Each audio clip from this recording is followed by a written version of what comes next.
Glória a Deus. Abra sua Bíblia, por favor.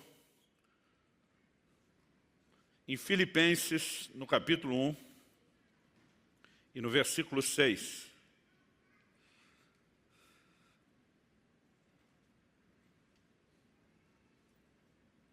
Filipenses, capítulo 1, versículo 6. Esse vai ser o nosso ponto de partida, o trilho da nossa conversa aqui hoje. E o texto sagrado diz assim: estou certo de que aquele que começou boa obra em vocês há de completá-la até o dia de Cristo Jesus. Eu gostaria de pedir que vocês repetissem esse versículo comigo, só que em vez de usar o termo em vocês, nós vamos já nos apropriar, trazer para o pessoal e dizer em nós. Então, diga comigo: eu estou certo de que aquele que começou boa obra em nós há de completá-la até o dia de Cristo Jesus. Agora, no modo aleluiado, sobe uns 28% o volume da voz para vencer essa barreira da máscara, que é o abafador de som, e vamos falar com gosto. Diga: eu estou bem certo de que aquele que começou boa obra em nós há de completá-la até o dia de Cristo Jesus. Glória a Deus. Bom, estamos encerrando nesse domingo a nossa série sobre conhecer a Deus. E há uma particularidade, uma convicção a respeito de Deus que todos aqueles que o servem devem carregar. É a certeza de que Ele, quando o apóstolo Paulo diz aquele que começou, ele está falando a respeito de Deus, de que Ele que começou a boa obra tem um compromisso de não nos abandonar para que o que foi iniciado seja concluído. Nós precisamos entender quem Deus é e permitir que o nosso coração se encha da mesma certeza, que levava Paulo a dizer eu estou certo, outra tradução diz bem certo, convicto, de que quem começou a obra há de terminá-la. O que é que Deus queria nos comunicar com essas palavras que o Espírito Santo inspirou o apóstolo Paulo a escrever? Sua disposição, sua intenção, sua determinação e persistência de concluir aquilo que começou. Acredito que é por isso que em Hebreus 12:2 Jesus é chamado de o autor e o consumador da fé. Ele não apenas dá início, mas ele quer finalizar o processo. E acredito que muitas pessoas acabam falhando no relacionamento com Deus, na caminhada da vida cristã, por não entenderem algo que é básico, algo que é essencial. Deus é digno de confiança. Ele é digno, é fidedigno de toda a nossa confiança. Tozer, no seu livro Conhecimento do Santo, faz uma declaração clássica. Ele diz: uma concepção correta sobre Deus é fundamental, não somente para a teologia sistemática, mas também para a prática da vida cristã. Nós precisamos conhecer a Deus e entender que a fé se apoia no caráter de Deus. Um Deus que está acima de qualquer suspeita. Aliás, esse é o tema da minha mensagem hoje: acima de qualquer suspeita. Quero chamar a sua atenção para seguir nessa convicção, nesse trilho do apóstolo Paulo. E para isso eu quero construir a nossa ideia, o nosso raciocínio, primeiro trabalhando vários exemplos da nação de Israel no Velho Testamento e de como Deus nos mostrou que eles falharam não entendendo que o Deus que começou levaria adiante aquilo que começou. Em segundo lugar, eu quero destacar que embora Deus tenha esse compromisso de não abortar o que Ele iniciou, nós não podemos olhar só a parte de Deus. Existe o aspecto da nossa parte, da responsabilidade humana. Mas em terceiro e último lugar, nós vamos trabalhar a conclusão, o arremate aí da ideia a respeito do que significa essa confiança em Deus. Então vamos juntos. Em primeira carta de Paulo aos Coríntios, no capítulo 10, eu gostaria que você não apenas acompanhasse a leitura, mas se possível você deixasse também esse texto marcado, que daqui a pouco nós vamos continuar a leitura depois no versículo 7. Mas por enquanto vamos ler do 1 ao 6. O texto diz assim: olha, irmãos, não quero que vocês ignorem que os nossos pais estiveram todos sob a nuvem, e todos passaram pelo mar, e todos em Moisés foram batizados tanto na nuvem como no mar. Todos eles comeram do mesmo alimento espiritual e beberam da mesma bebida espiritual, porque bebiam de uma pedra espiritual que os seguia, e a pedra era Cristo. Mas Deus não se agradou da maioria deles. razão pela qual ficaram prostrados no deserto. Ora, essas coisas se tornaram exemplos para nós, a fim de que não cobicemos as coisas más como eles cobiçaram. Eu quero destacar principalmente a expressão do verso 6, né? Que essas coisas se tornaram exemplos para nós. No versículo 11, Paulo vai dizer a mesma coisa. Essas coisas foram escritas para nossa advertência, para nosso exemplo de quem são chegados os fins dos tempos. Ou seja, cada vez que eu e você lemos, né, essas histórias do Antigo Testamento sobre os israelitas, Deus não está apenas nos informando a história, a cronologia de um povo, Ele está nos apresentando lições preciosas, práticas. Paulo não fala apenas deles como se fosse um povo que viveu uma outra aliança totalmente desconexa. Ele pega figuras, né, a tipologia, vamos dizer assim, começa a dizer, foram batizados no mar e na nuvem, beberam da pedra que os seguia, que era Cristo. Em tudo isso, ele nos mostra que apesar de viverem uma aliança diferente, há princípios envolvendo tanto o comportamento deles, o que Deus esperava, que se aplicam a nós hoje, que vivemos na nova aliança. Isso precisa nos levar a considerar o como eles falharam. Porque é o que eu vou explorar daqui a pouco no segundo aspecto, é que, embora Deus sempre esteja disposto a continuar aquilo que começou, a levar a termo, a cabo, a concluir o que Ele deu início, nós temos uma responsabilidade nesse processo.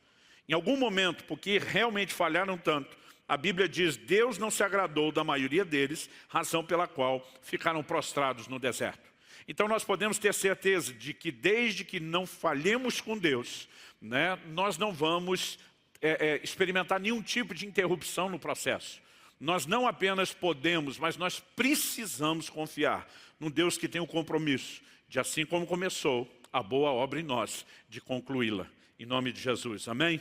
Então, eu queria que a gente pudesse pegar alguns desses exemplos que foram escritos para nossa advertência. Eu tenho lido bastante nesses dias o Pentateuco, os primeiros 5 livros de Moisés, e eu realmente fiquei impressionado com a quantidade de textos que fala de um comportamento errado dos israelitas, que depois de serem tirados por Deus do Egito, o que é uma figura extraordinária de redenção. Nós sabemos que no Novo Testamento, o apóstolo Paulo se refere a Cristo como nosso Cordeiro Pascal.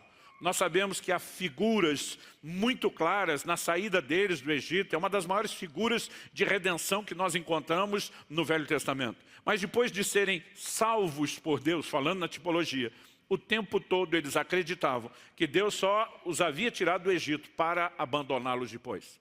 E toda pessoa que vai caminhar com Deus precisa conhecer o caráter de Deus acima de qualquer suspeito. Precisa saber que Ele é digno de confiança e que Ele não nos salvou para simplesmente virar as costas para nenhum de nós no caminho.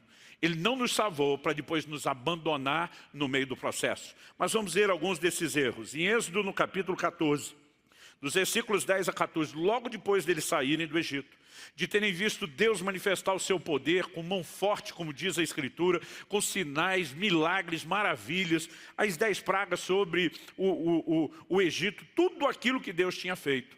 Agora, quando finalmente eles saem, a Bíblia diz que o faraó se arrependeu e sai atrás deles em perseguição. E eles ficam apavorados e começam a murmurar e reclamar que Deus só os tirou para que depois eles fossem mortos pelos egípcios no deserto. Vamos ver esse texto. Êxodo capítulo 14, de 10 a 14, diz assim: E chegando o faraó, os filhos de Israel levantaram os olhos, e eis que os egípcios vinham atrás deles, e ficaram com muito medo. Então os filhos de Israel clamaram ao Senhor. Disseram a Moisés: será que foi por não haver sepulturas no Egito que você nos tirou de lá para que morramos nesse deserto? O que foi que você fez conosco tirando-nos do Egito? Não foi isso que dissemos a você no Egito? Deixe-nos em paz para que sirvamos os egípcios. Pois teria sido melhor para nós servir os egípcios do que morrer no deserto.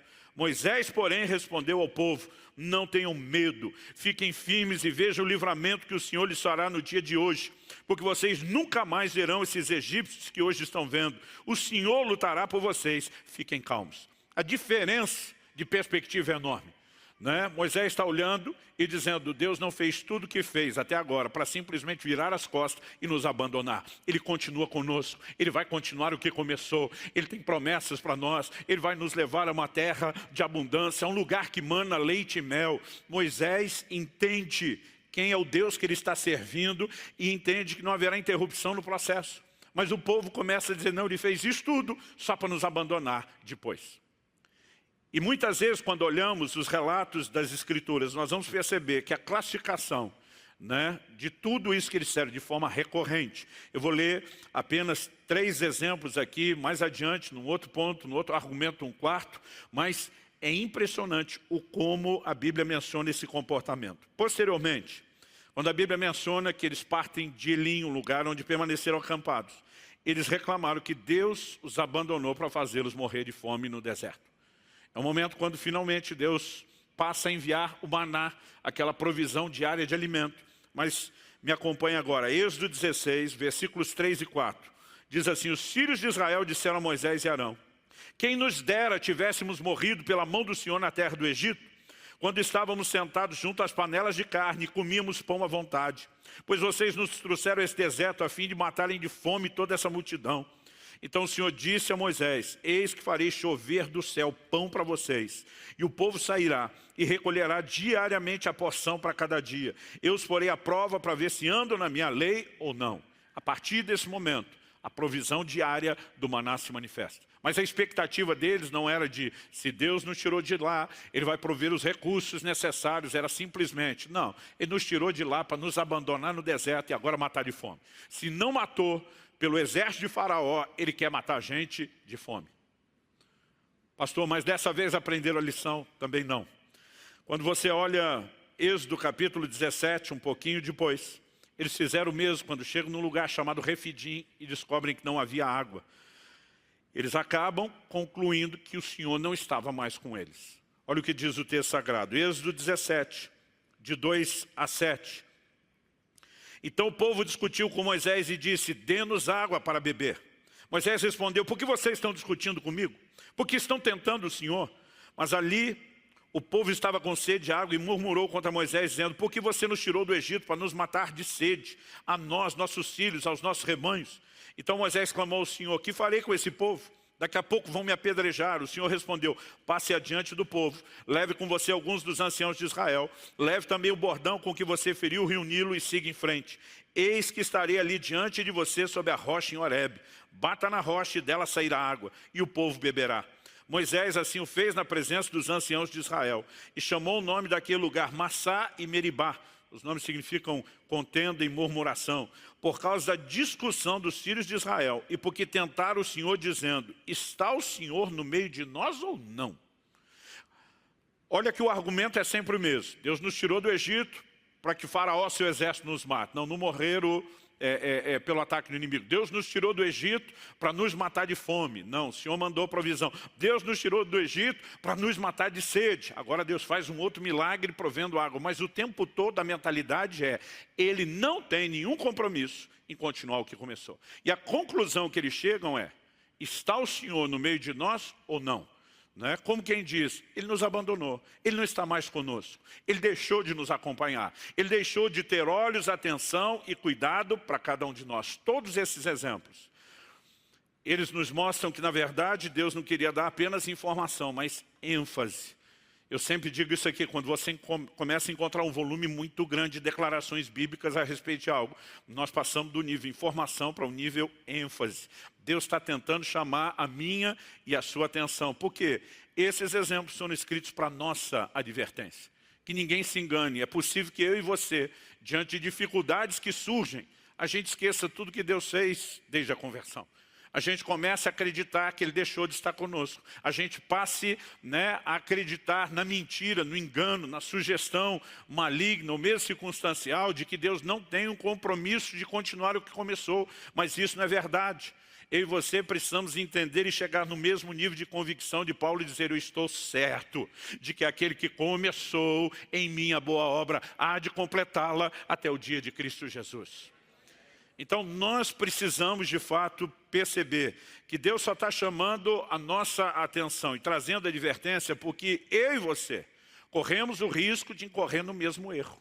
Eu e você corremos o risco de tropeçar da forma como eles tropeçaram. A Bíblia diz que Deus não se agradou deles. E obviamente se errarmos como eles erraram, Ele também não se agradará de nós. Mas nós temos a chance, a possibilidade de, pela advertência da palavra, pelos recursos do céu, temos uma conduta diferente. Você pode dizer amém? Em segundo lugar, depois de trabalhar esses exemplos, eu quero destacar e distinguir a parte de Deus e a nossa. Porque se por um lado, quando falamos a respeito de Deus, Ele começou, Ele termina, né? Nós precisamos entender que há recursos e que Deus não vai abortar o processo.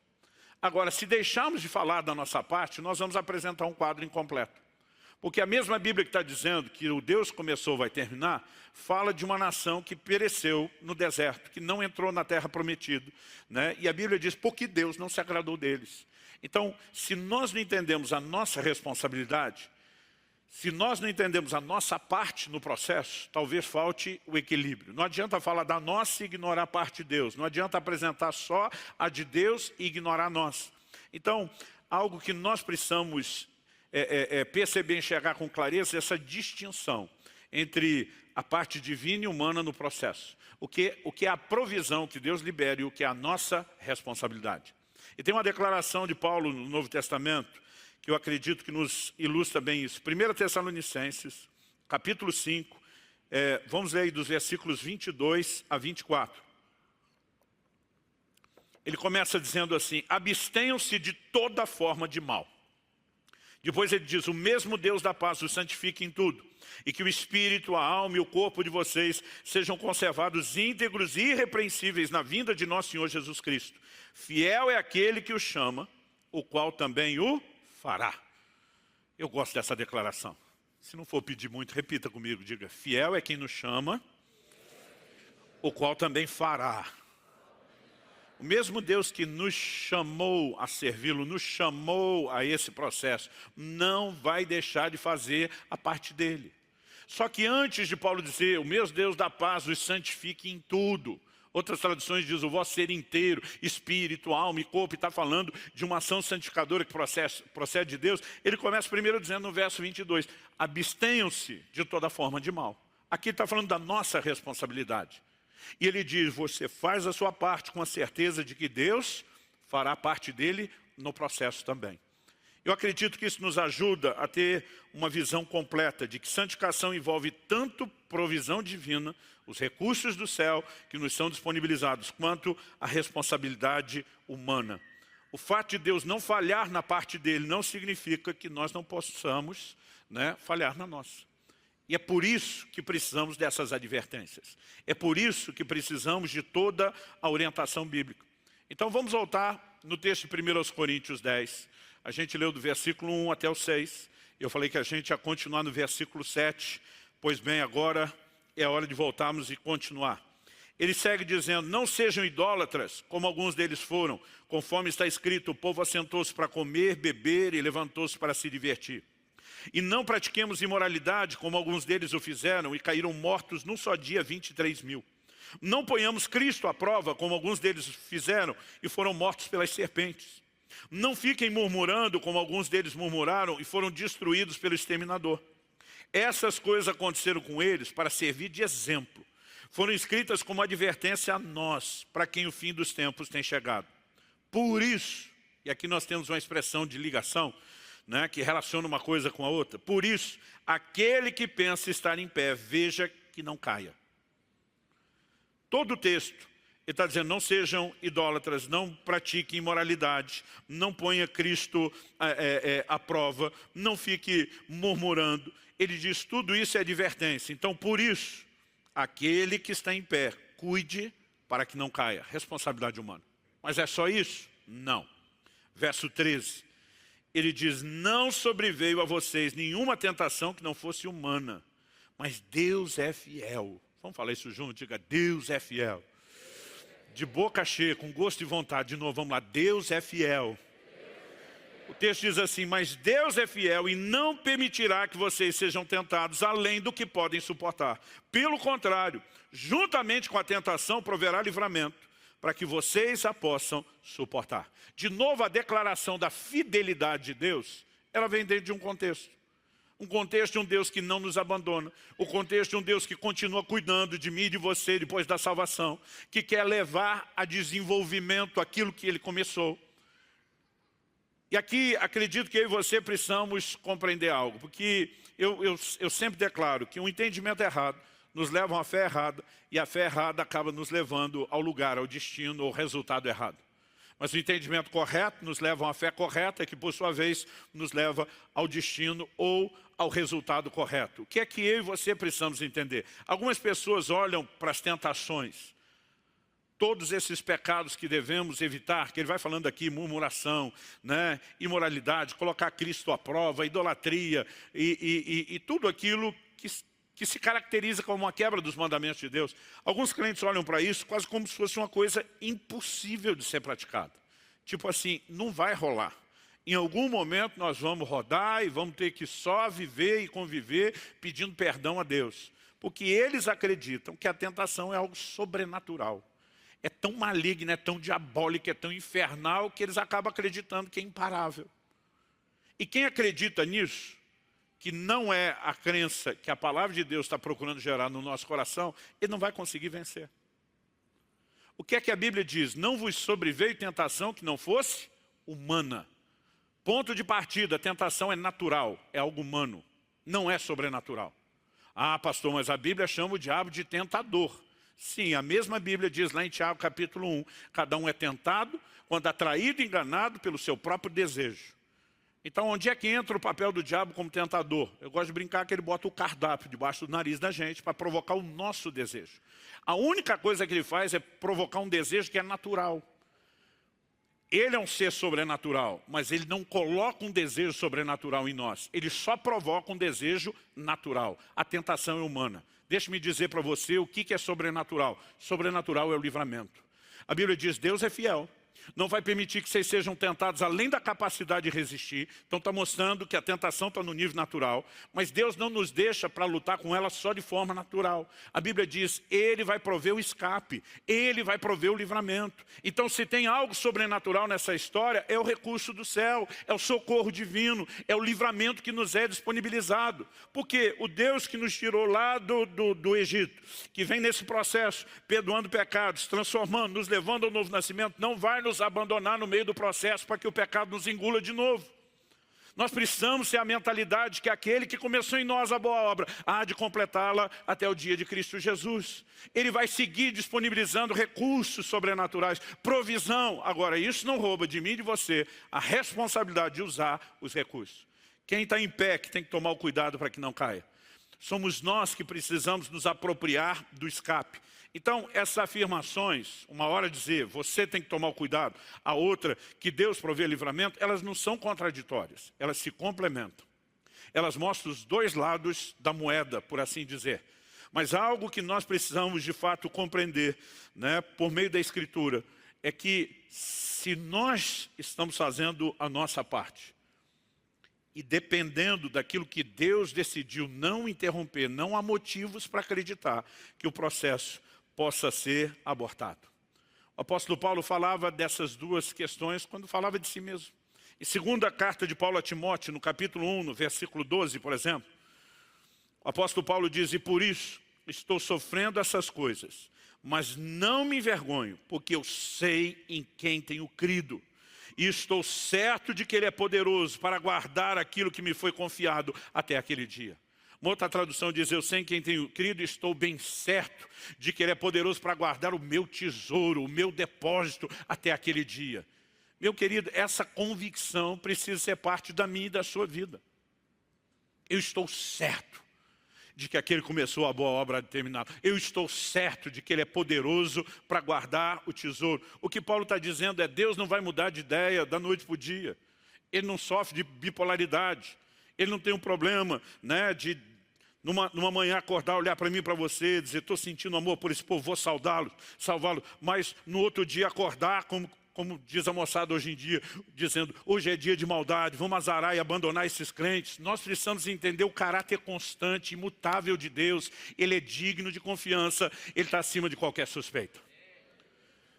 Então Paulo, depois de declarar isso, eu sei em quem tenho crido, estou certo de que Ele é poderoso, ele também diz na segunda carta, na segunda epístola a Timóteo, no capítulo 4, no versículo 7, ele diz, combati o bom combate, completei a carreira, guardei a fé. Está dizendo, eu combati, eu completei, eu guardei responsabilidade. Mas ao mesmo tempo, eu sei em quem estou crendo enquanto eu faço a minha parte.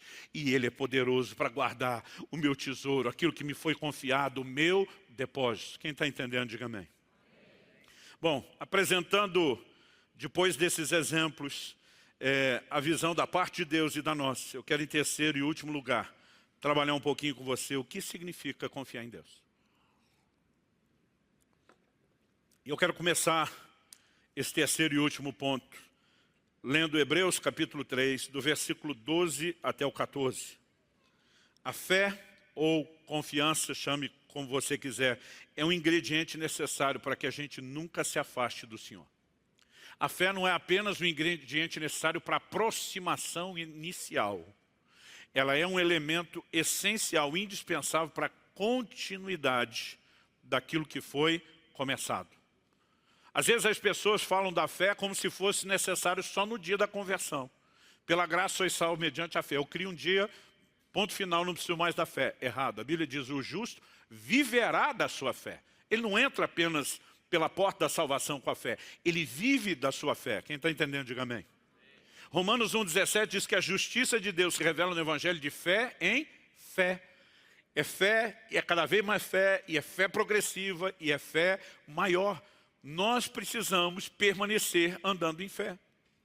É por isso que a palavra de Deus fala de gente que naufragou na fé. É por isso que Paulo está dizendo, eu guardei a fé, porque essa fé será necessária em toda a caminhada, do início até o fim. Mas o que Hebreus 3, de 12 a 14 diz? E diz, tenham cuidado, irmãos. E aqui vem a advertência que fala da responsabilidade humana. Tenham cuidado, irmãos, para que nenhum de vocês tenha um coração mau e descrente. Outras traduções diz para que não haja em vós um perverso coração de incredulidade. Essa palavra traduzida, descrente, por coração, ou coração de incredulidade em outras versões, no original grego é apistia. Ela significa infidelidade, incredulidade, falta de fé ou descrença. Né? Todos os sinônimos apontam numa única direção. E diz, para que nenhum de vocês tenha um coração mau e descrente, que o leve a se afastar do Deus vivo. Então a fé nos permite aproximar. Mas a incredulidade ou falta de fé faz com que nós nos afastemos. É o caminho oposto. Então precisamos de fé quando nos aproximamos. Precisamos de fé para permanecer próximos e não nos afastarmos de Deus. Depois de falar isso, ele diz, pelo contrário, animem uns aos outros todos os dias durante o tempo que se chama hoje, a fim de que nenhum de vocês seja endurecido pelo engano do pecado. Pois temos nos tornado participantes de Cristo, se, e agora entra o condicional, se de fato guardarmos firme até o fim a confiança que desde o princípio tivemos. A mesma fé que nos aproximou, a mesma confiança que nos aproximou, ela precisa ser guardada para que a gente não deixe de ser participante de Cristo. E quando a gente entende essa questão de uma confiança que é contínua, de uma fé que é permanente e progressiva, isso precisa trazer no meu e no seu coração o temor de não comprometer ao longo do caminho, ao longo da jornada do processo.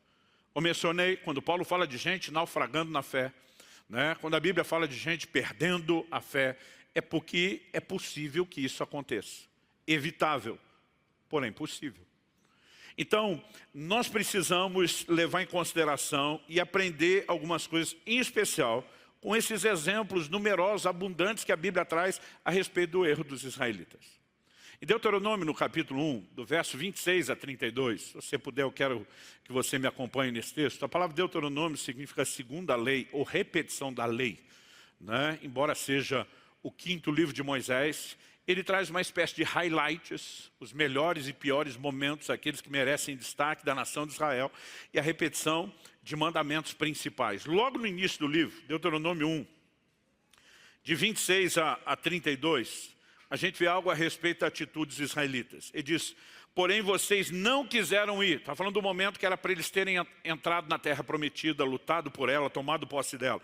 Ele diz, porém vocês não quiseram ir, mas foram rebeldes. Guarde essa expressão, rebeldes. Mas foram rebeldes à ordem do Senhor seu Deus.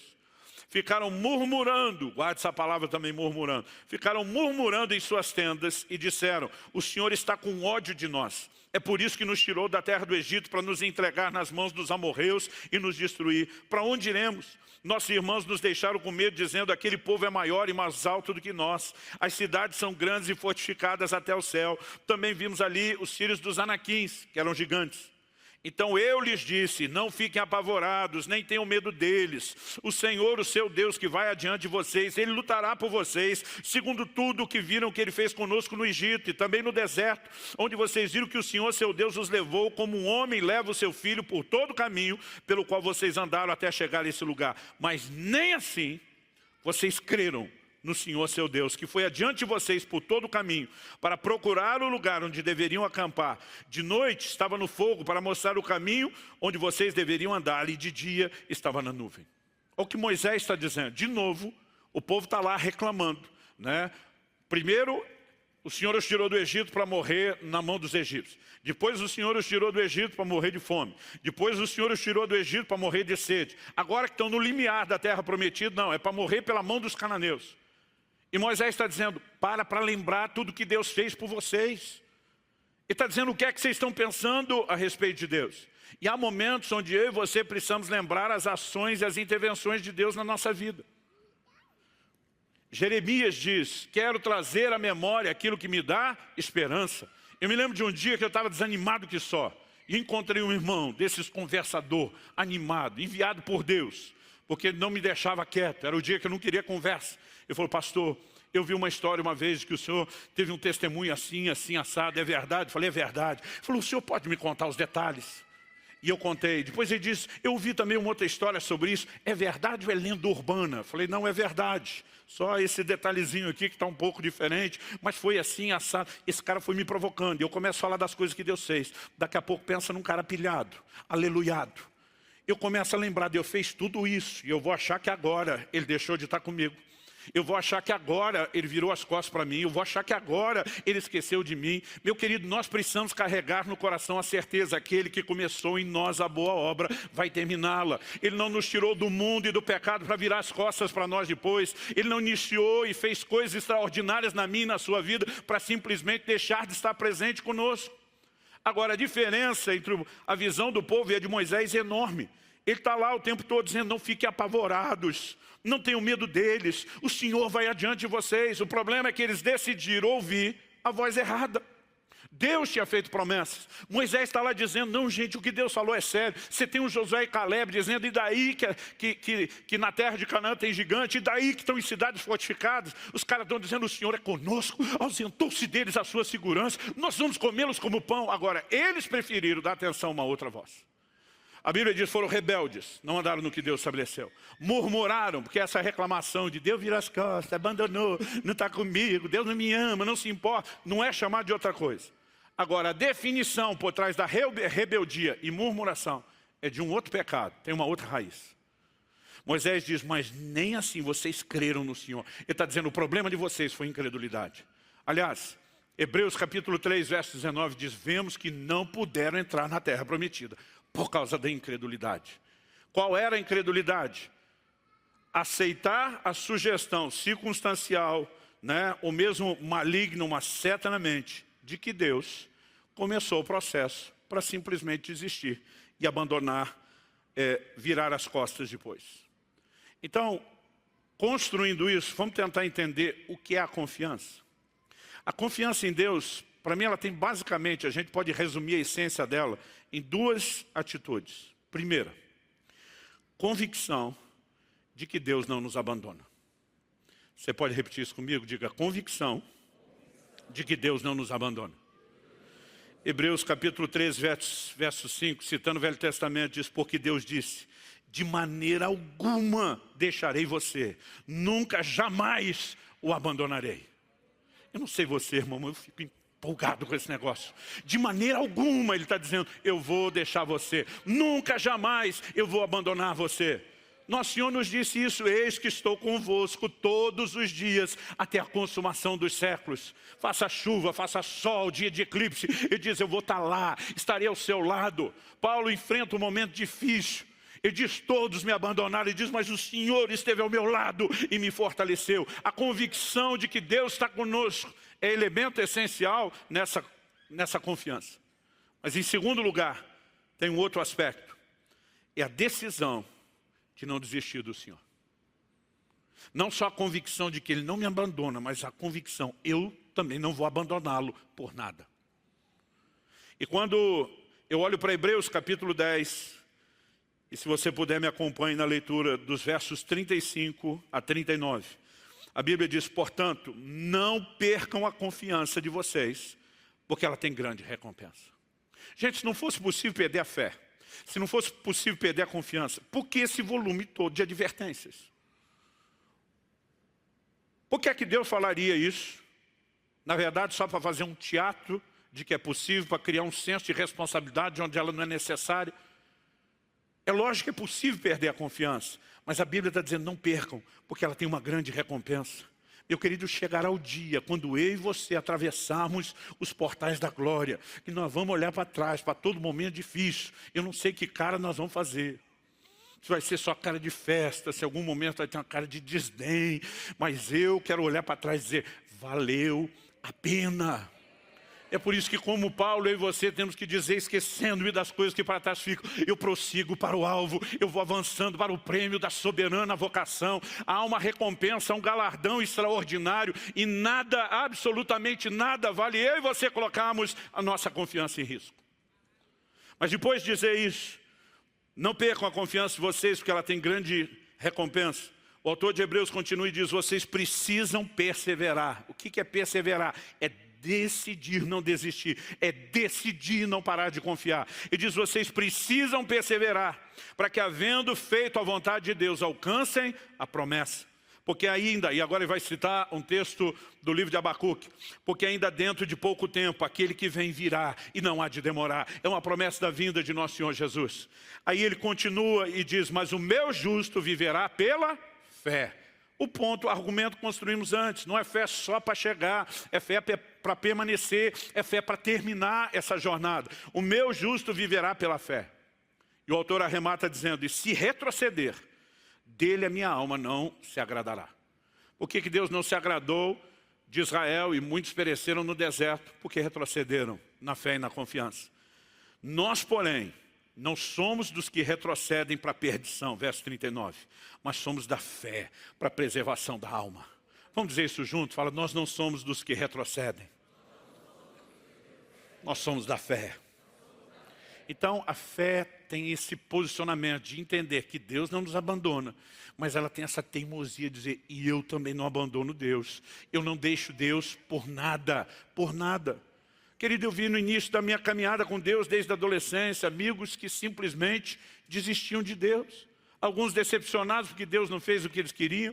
Outros que diziam, não, eu pequei, eu acho que Deus vai me chutar fora. Eu dizia, olha, se Ele for me chutar, que Ele chute com força, porque senão eu agarro no pé dEle e não largo dali. E fico segurando. Nós precisamos ter um posicionamento em relação a Deus. Não é apenas esperar o posicionamento de Deus em relação a cada um de nós.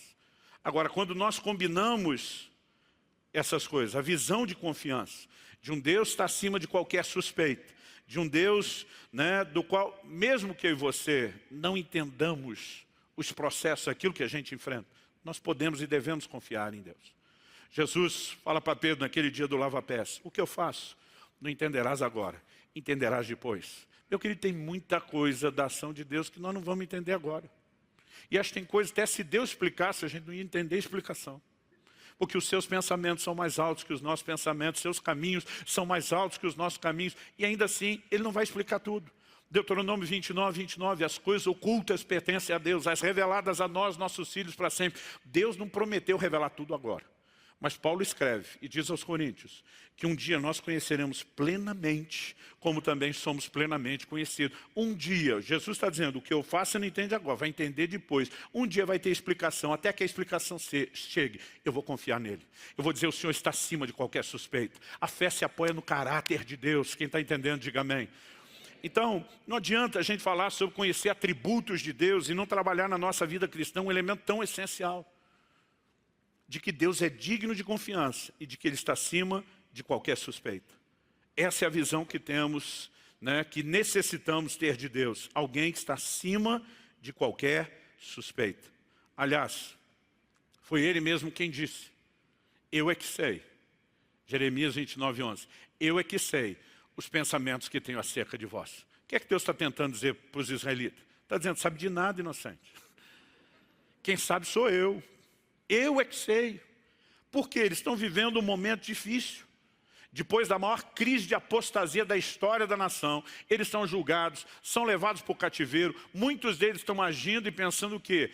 Acabou, né? Esculhambamos com qualquer possibilidade. Agora Deus nos abandonou. Se lá no início, quando a gente não tinha pecado tanto, a gente pensava isso estava errado, agora podemos pensar e estamos certos porque pecamos muito. Deus diz, eu é que sei, os pensamentos que eu tenho a respeito de vocês são planos de paz e não de mal, para vos dar um futuro e uma esperança. Mesmo quando a nação de Israel estava no ápice, no auge da apostasia, Deus dá visões como para Ezequiel de um vale de ossos secos, e ele diz, esses ossos podem viver. Deus está dizendo, se em algum momento você voltar o coração para mim e fizer a sua parte, eu não vou deixar de continuar aquilo que eu comecei em vocês. É isso que nós precisamos crer a respeito de Deus. Aleluia! Deus é fiel. Cada uma dessas declarações da fidelidade de Deus diz respeito a não nos abandonar. Deus é fiel e não permitirá que sejamos tentados além das nossas forças. Fiel é aquele que começou, o qual também o fará. Paulo ainda escreve a Timóteo e diz, ele é fiel mesmo quando não somos. A nossa infidelidade acaba abortando o processo, mas cada vez que há reconciliação, que há conserto, essa fidelidade de Deus, ela pode voltar a fluir novamente na minha e na sua vida. Eu quero terminar citando um texto bíblico que me inspira muito. Quando Elias foi levado aos céus num redemoinho, a Bíblia diz que tão logo Eliseu passa o Jordão, os filhos dos profetas vêm correndo e começam a insistir com ele. Deixa a gente procurar o corpo de Elias. Ele diz, faz isso não, gente. Tira isso da cabeça de vocês, esquece. E eles insistem, apertam. Eliseu está negando, chega uma hora, Eliseu cansa e diz, tá bom, vão. Depois de 3 dias de buscas exaustivas, eles voltam e dizem, nós não encontramos. E Eliseu faz o papel da mulher no casamento. Eu não disse? Eu não falei? Não foi o que eu disse para vocês, cambada? Agora, o que é que está por trás disso, gente?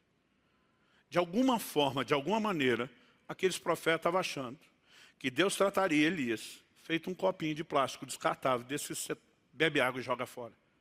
Eliseu está dizendo, não faz sentido vocês querem achar um corpo. Deus não tomou para jogar e descartar no meio do caminho. Porque Deus termina aquilo que começa. Ele pegou para levar para ele não vai descartar no meio do caminho. E sabe, eu não sei você, mas esse negócio me empolga. Cada vez que diante de uma situação difícil, de pressão, o diabo diz, vai te jogar pelo meio do caminho. Eu digo, vai nada, o único jogado pelo meio do caminho é tu. Eu e você estamos debaixo da fidelidade de Deus. Nós só precisamos não virar as costas para Ele, nos posicionar, permanecer nesse lugar e continuar crescendo nessa convicção, aquele que começou em nós a boa obra. Ele há de completá-la. Aleluia. Vamos ficar em pé.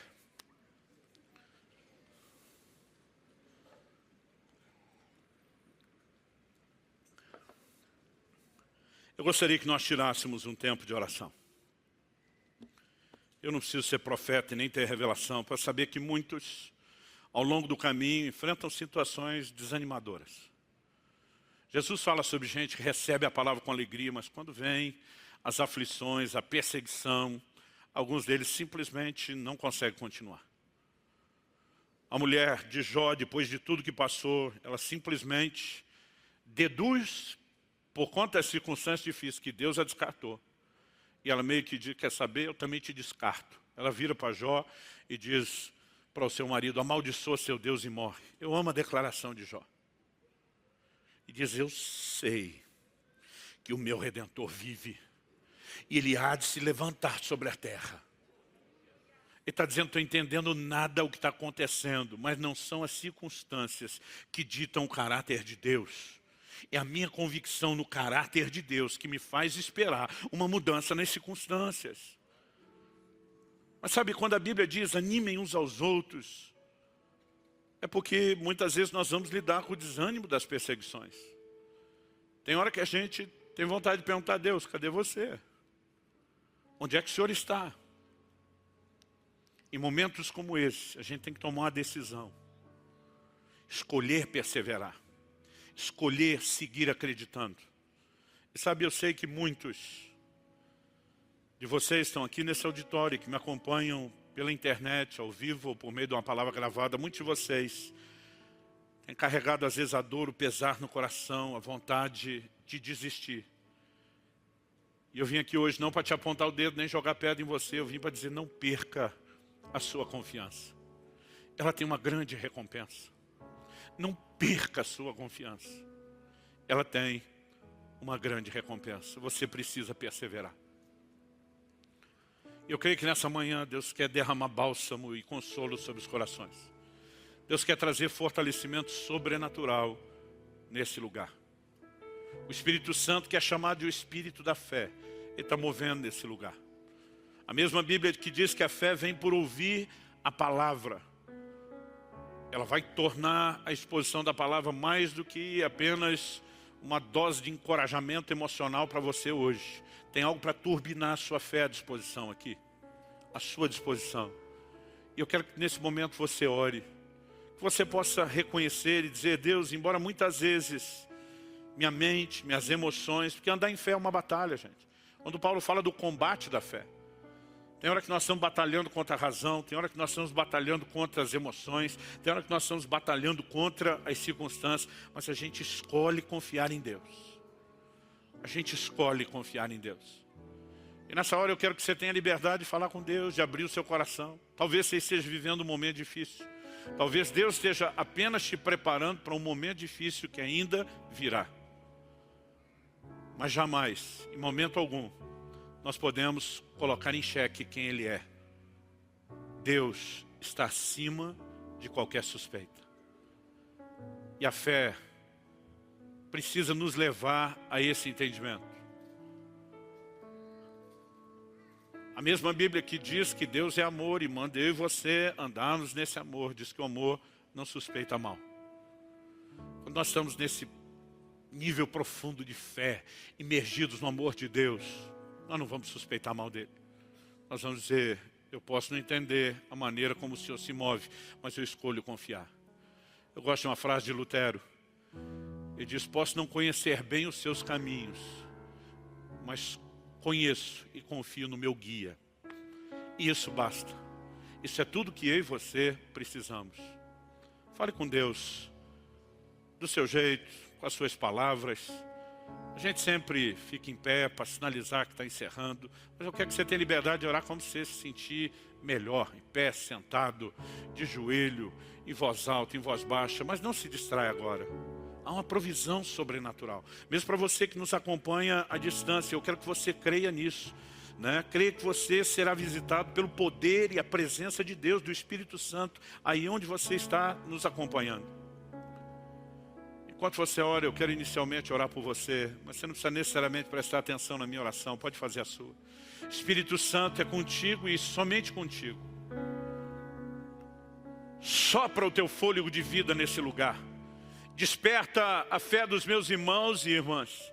Pai, nós oramos por muito mais do que encorajamento emocional. Nós oramos por uma descarga espiritual. Nós oramos pelo fortalecimento que vem de Deus. Nós clamamos que o Senhor abra os nossos olhos, que o Senhor traga discernimento, compreensão a respeito de quem o Senhor é. Deus acima de qualquer suspeita. Redireciona os olhos dos meus irmãos e irmãs para o Senhor nessa hora. Reaviva, Senhor, a disposição de crer, confiar e perseverar.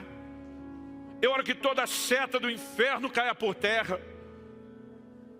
Nós levantamos o escudo da fé e apagamos os dardos inflamados do maligno hoje. Nós escolhemos confiar em Ti, Senhor. E nessa hora clamamos, estende a Tua mão, o Teu sopro, o Teu fôlego de vida sobre o coração de cada um. Reaviva a medida de fé que o Senhor tem concedido a cada um. Nós clamamos em nome de Jesus. Em nome de Jesus. E para a glória de Deus.